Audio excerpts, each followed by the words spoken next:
Welcome to Designer's Medicine and another video. Today's video is on MTHFR, which is the difference between folic acid and folate. And obviously this is a biblical overview, as they all are, because this is Designer's Medicine. So let's get started. First of all, I'm not going to go into MTHFR. There's tons of information on what that is as far as the implications to your body. There's a lot of data on that. We'll do a different video on that, but there's too much to go over in a brief video here. So the purpose of today's video is just to differentiate between folate and folic acid. So as always from the beginning, Genesis 1:29. Then God said, I give you every seed-bearing plant on the face of the whole earth and every tree that has fruit with seed in it. They will be yours for food. Okay, so it sounds to me like God gave us our food and he had a plan for that. That's my interpretation of that anyway. Secondly, folate was designed by God. Okay, this drives me crazy. Folate and folic acid are always used synonymously. They are not the same thing. Folate is designed by God.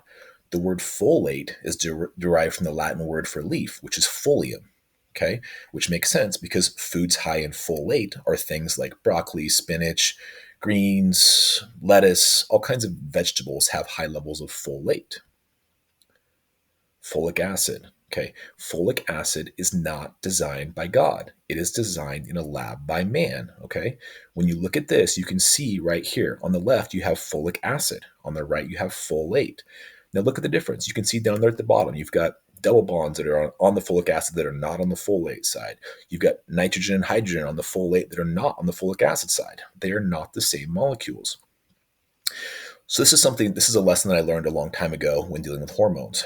You cannot have things that are similar and call them the same. They are not the same exact thing. When you look at this, you need to look at it like a key, right? We've all had keys that are cut, and if the key is not cut exactly like the old key was, what happens? It will go into the lock, but it won't turn the lock, right? Your body has receptors that are the same thing. It needs to have the exact same key going in there. God designed the right key. Folate will activate for everybody. Folic acid will not for a large percentage of the population. Because why?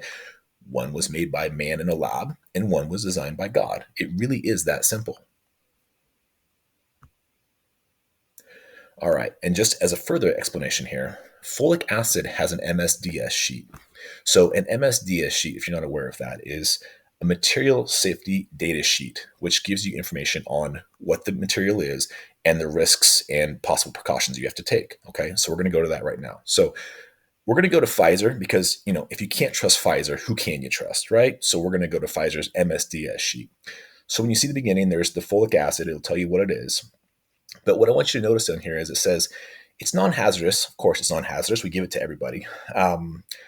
Not acutely toxic based on components, but ingestion of this material may cause effects similar to those seen in clinical use, including effects on gastrointestinal disturbances and abdominal pain. Okay, that doesn't sound great, but we'll go on a little bit further and we'll take a look at, well, what do we do if we come in contact with folic acid? Well, eye contact, flush with water while holding eyelids open for at least 15 minutes, and then seek medical attention immediately. Okay, skin contact. Remove contaminated clothing, flush area with large amounts of water, use soap, seek medical attention. Ingestion. It goes on and on, all the way down about these risks. Now, as a medical provider, I would be remiss if I did not say folic acid has a purpose, in that folic acid helps to prevent neural tube defects in pregnant mothers. Folic acid has been used for quite a while, but the problem is, if you use folate, you still have the same benefits, right? What we do is we enrich everything. So everything that you see that's enriched, all foods that have been enriched, and you would not believe the amount of foods that are enriched. Wheat, like wheat flour, rice, everything is cereals is now enriched, and it's enriched with folic acid. And we say, oh, that's a major health policy. We're helping so many people. We're preventing pregnancy issues from women. Well, you could do the same exact thing by making sure that every pregnant woman had enough folate instead of folic acid. We don't have to use folic acid.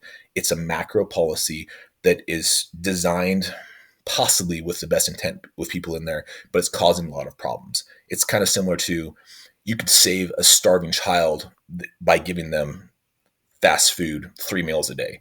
But guess what? That's only going to work for so long. And pretty quick, not only have you not solved the problem, you've now created another problem. Now you've taken someone who's hungry and starving and turned them into a diabetic and overweight and has a million other health problems. And that's kind of what we're doing with folic acid. It wasn't designed by God. Yes, it does help with neural tube defects and preventing them for pregnant women, but it does not fulfill all the other roles that folate does. And folate would do all of those things if we would just allow it to work and stop putting folic acid in all of our food. So that's folate, folic acid, and MTHR in a nutshell.